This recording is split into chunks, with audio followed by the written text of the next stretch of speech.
Okay, this is from the book, The Holy Grail of Wisdom Quotes by me, Pete Rogers. And what we're talking about today is the quotes of Anthony Esolen. So Anthony Esolen is a Catholic educator, and he's written a bunch of books about, trying to restore Western culture and civilization. He's kind of a little bit of a grouchy old guy, and he kind of foams at the mouth when he laments the passing of Western civilization, but his heart's in the right place. He wants things to be better for America. He says, tradition is the distilled wisdom of our ancestors. Europe owes its glory to Christianity. That's all true, okay? Show me, almost no good art comes from, the Christians produce almost all the good art. There's a little bit outside of that, but not much. My experience with people that are non-Christian, they think art is bullshit, okay? It's like, who cares, I've had people from other cultures tell me, why do you joke? Why you joke so much? And it's sort of like, I don't know, it's a natural thing to do. And I mean some really smart people. I'm talking about top-notch, real smart doctors. Like, why you joke? Well, where I come from, nobody jokes. I'm like, it's fun to joke.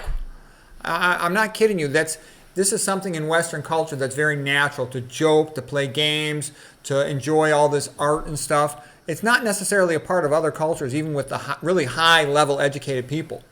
Okay, up in the top 10% of the medical school class. I can tell you, I've had that experience multiple times. All right. He continues, in a pit of mud, everybody looks the same.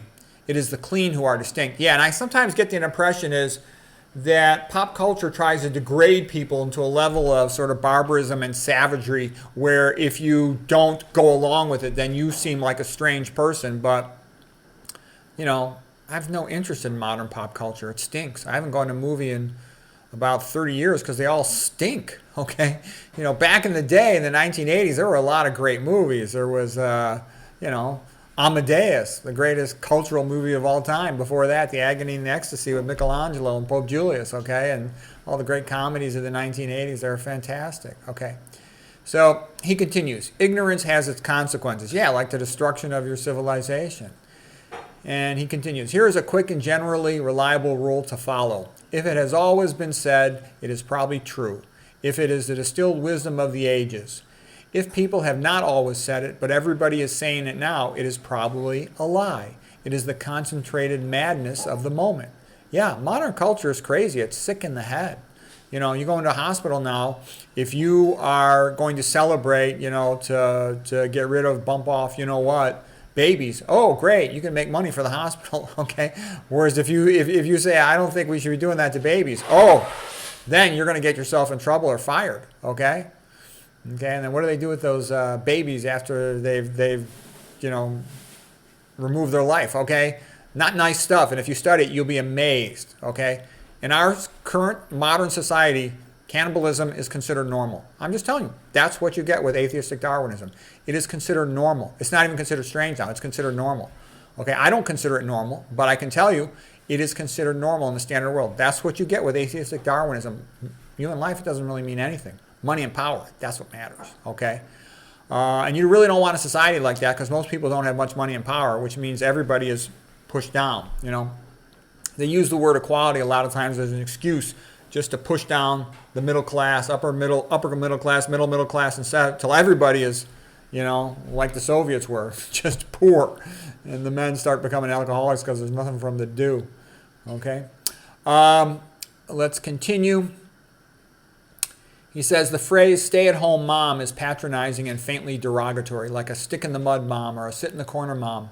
Do we talk about a chained-to-the-desk mom or a stuck-in-traffic mom or a languishing-in-meetings mom? Yeah, he has a good point. What he's basically saying is we sort of glorify the woman who works and, in the public pop culture, but we demonize the woman who wants to stay at home with her kids. And the reality is I know lots of women at work, and basically, they were caught up in this BS, oh, it's such a great thing to work at some public job. But, when you get older, women don't want to be at work when they get older. By the time they get to be about 40, they got some kids. They want to be with their kids. Why would you want to, do some job probably relatively meaningless for some corporation when you could be with your children for whom you're the most important person in the world? Working means you're poor, okay? If you were really rich, you could do whatever you want, but you're not, so you got to work because you're poor, all right? And that's not so great. And like I said, the country's much, much, much more poor now than it was when I was a kid. When I was a kid, almost all my friends Their moms were home all the time because they're married and only the dad had to work, okay? So you couldn't get into any mischief there because the parents were always home. It was the houses where there's divorced parents and then they're so poor the mom has to work that there's no parent in the house and the kid could have a party and all his friends come over, okay? That's where mischief could happen. That's where you could bring a girlfriend, okay? That's just how it was. It was a rare thing to have a house where there were divorced parents or there was no parent home. So he's making the point. What's happened is the homemaker, housewife mom has been demonized, even though that's a very natural thing for a woman to want to do, is a way to kind of like trick these women into having fewer babies. Okay, let's go to the next one here. G.K. Chesterton said that millions of women rose up to declare they would no longer be dictated to and promptly became stenographers. And that's kind of like the joke that, you know, we say, oh, why should a woman have to serve her husband? But then she goes and does some job, you know, doing some menial labor job for some stranger at a corporation and they'll fire her in 2 seconds. Her husband loves her. She's the mother of his kids. She's the most important person in the house, okay? My mom was like a queen of the whole extended family. She was a total matriarch. She had the greatest life of any woman I ever seen. I never seen such a happy person as my mother, okay? You know, being a homemaker was the perfect job for her. She wanted to play tennis, so she played tennis at the tennis club. She wanted to be a minister of care. She wanted to be on the board of directors of an orphanage. She wanted to be a tour guide at the Art Institute. That's what she did, okay? She did whatever she wanted to do. She had a lot of freedom, and it was great for the whole family. We had company over tons of times. She'd arrange everything, make all the phone calls, etc. Okay, he's continuing now. Romano Guardini, surveying the moral and intellectual ruin that was Europe after the Second World War, wrote that we had entered the era of mass man. That's a bit of a Nietzsche term there, mass man, sort of a conformist, just go with the flow type of person programmed by society. Anyways, he said the era of mass man, that the individual was being submerged beneath the phenomena of the masses, which did not rise to the status of a true culture.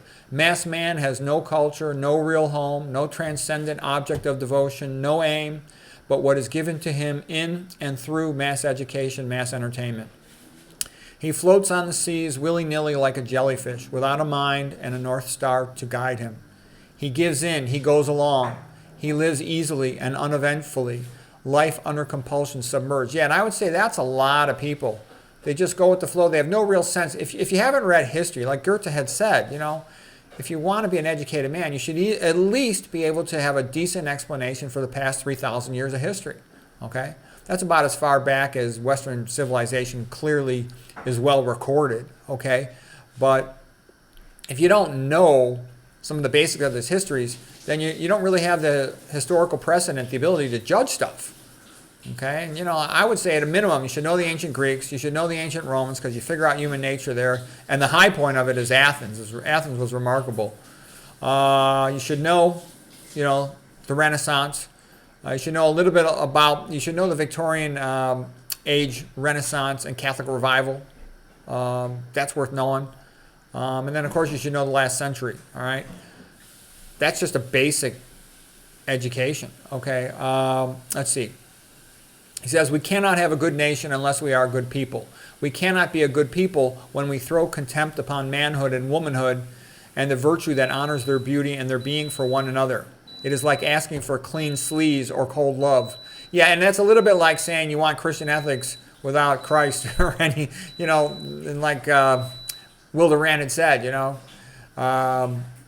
in order to teach morality, you got to teach it to people when they're young. In order to teach it to them when they're young, you have to teach it with religion. There's just no way around that, okay?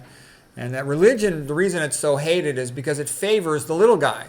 So the big money, it doesn't want that. It wants the little guy to have nothing to empower him. Religion empowers the little guy. It says that he's equal in the eyes of God. That's a big statement for the little guy. Okay, so Anthony Esolen, he's got solid Western civilization philosophy, sort of a, you know, synthesized and distilled.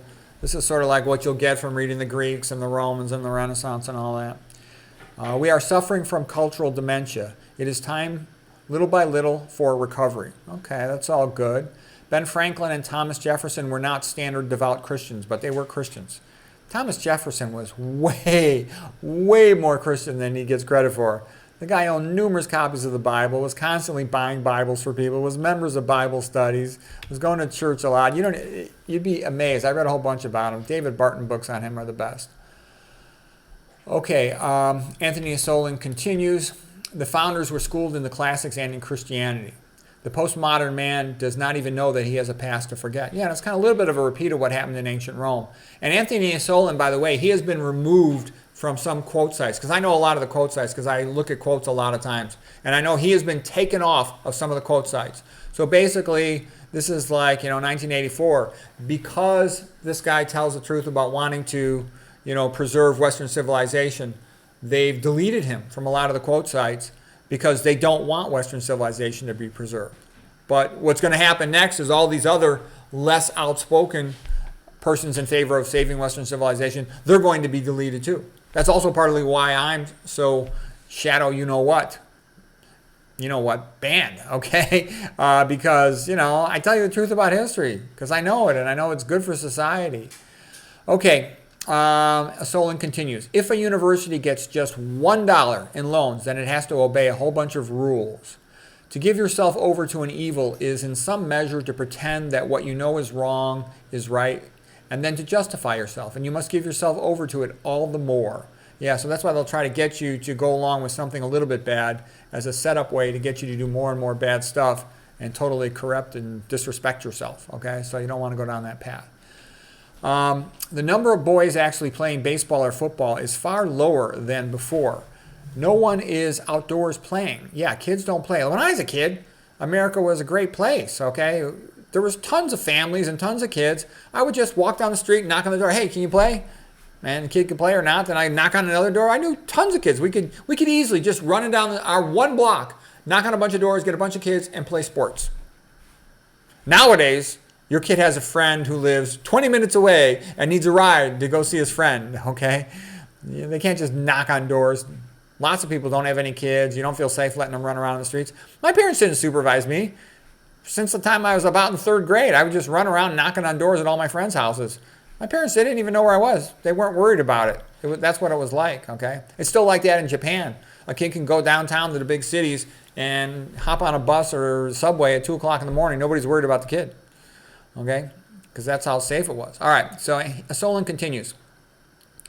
And also what I said too is there's a big push now in the country to sort of feminize all the men and to masculinize all the women. There's all this fake BS. In real life, women are physically weak. I mean, they got the strength of about a 6th grade boy, okay? But all you see on the internet is all these power lifter, muscle-bound women. So it's nonsense, okay? And then all of the men are pressured to be feminized and wimpy.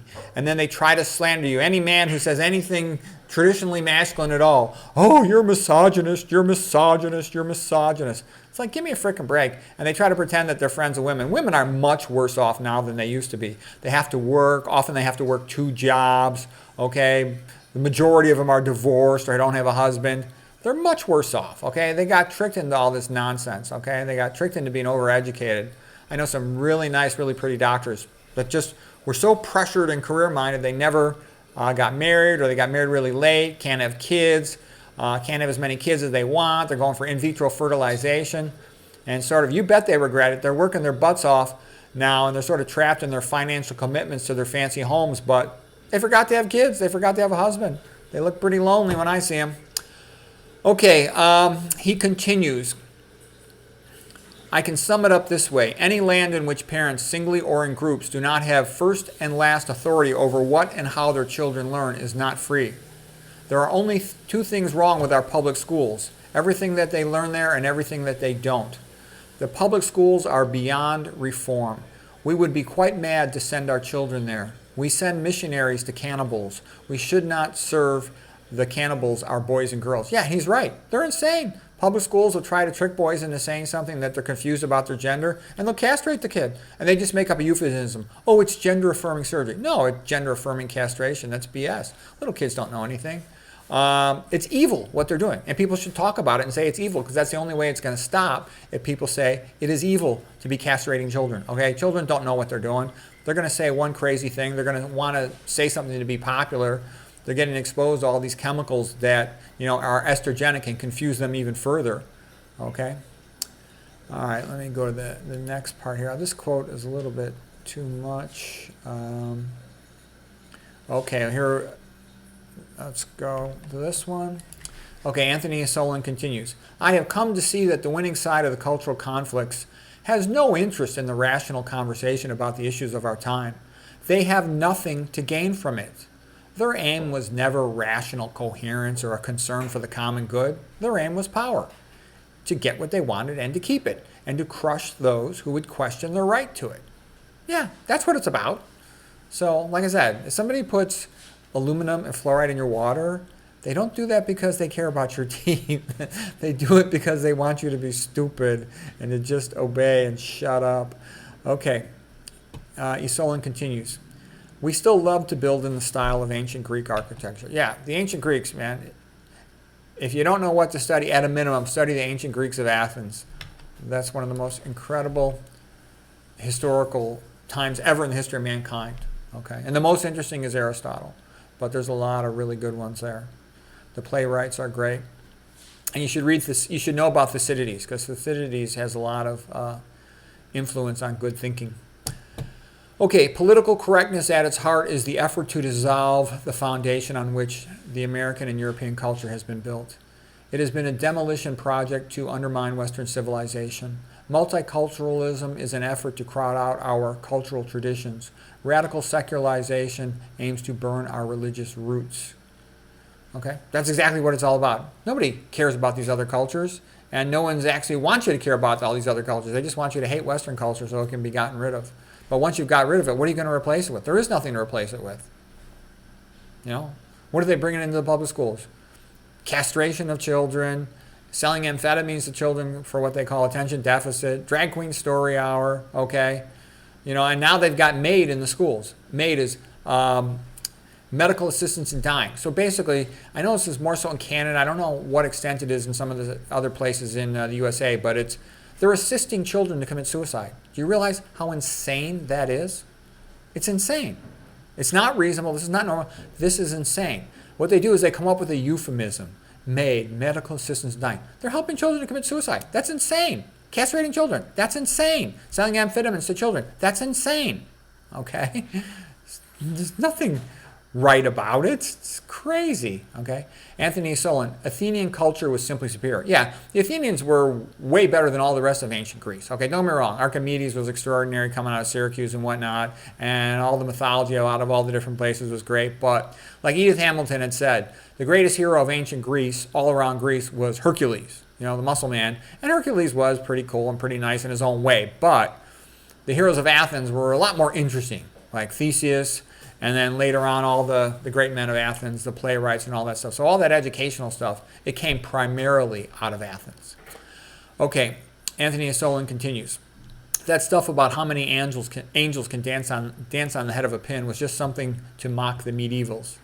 The Spanish Inquisition was run much more by the rulers of Spain than by the Spanish church. Yeah, I've heard other people say that too. Anyways, that was quotes of Anthony Esolen. I hope you found that interesting.